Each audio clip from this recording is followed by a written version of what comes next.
That time of year, you're probably doing a lot of cooking and baking for the holiday season. I know I was going to say a lot of eating anyway. But if what you're eating doesn't seem to make you feel so good, medical reporter Liz Bonus joins us now to tell us about a simple change you might want to make to a few ingredients. Liz. Hey guys, good afternoon. If you've been experiencing some bad GI symptoms after you eat, there is a newer diet that is gaining ground as a way to manage a few of those symptoms. In fact, those who have tried it say in some cases they not only feel better, but they like a lot of the foods they eat, and they're really good for you. You want to pour out a cup of oats and put it in there? Just a few years ago, Rachel Pauls, who's also a physician, began to notice some unusual symptoms after food she would cook up right here in her own kitchen. For me, it was mainly things like gas and bloating, that always sort of feeling full pressure.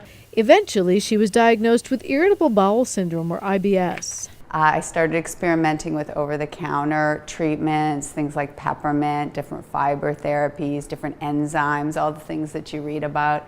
In addition to that, however, she made the decision she was going to make some serious changes in her diet, and she chose to follow a food plan we refer to as FODMAPs. It's a fancy acronym for certain foods that really can be irritating to the gut and the small intestine. It's a whole group of carbohydrates that are short-chain carbohydrates, meaning they're difficult to digest, and so they can lead to the symptoms of gas, bloating, or diarrhea, constipation.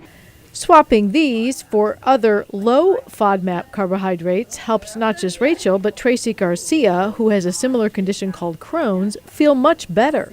So I've been on it now for about a year, and it's been a great process. And it was just a few short days I started feeling like a whole new person. In fact, Rachel was so excited about it, she developed a low FODMAP energy bar. She calls them happy bars. She now sells them online. The FODMAP diet is so much about eating, like just, going back to the basics almost. The real question, of course, how do these foods taste? It was very good. I'm impressed. Okay. I was impressed, I have to tell you, so I wanted to make sure you guys could try it here. Yeah, Brett said he couldn't get his open. that's tough. Can I bar. try the eat? peanut one? Yeah, go ahead and just try to take a little bite of it. It There you go. smells. That's how you lose weight. Yeah, You can't open it. You can't open it, no. It's orange chocolate ecstasy, and it smells fantastic. Yeah, you have peanut, and I have chocolate chip delight. So these are basically foods that are going to cut down on some of those irritable gut syndrome.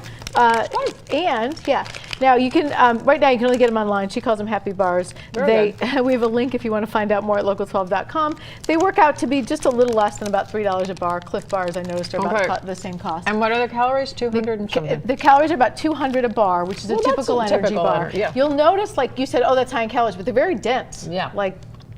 You're It's doing lots of good. peanuts. I'm happy. It's very All right. fruity tasting. I like it. Yeah, and all whole ingredients. Obviously, you should go to your doctor and find out if that's one of your concerns before you start just treating it with diet. Sometimes it works, though, if it really is something that bothers you. Sounds good. All right, guys, enjoy. Thanks. Liz.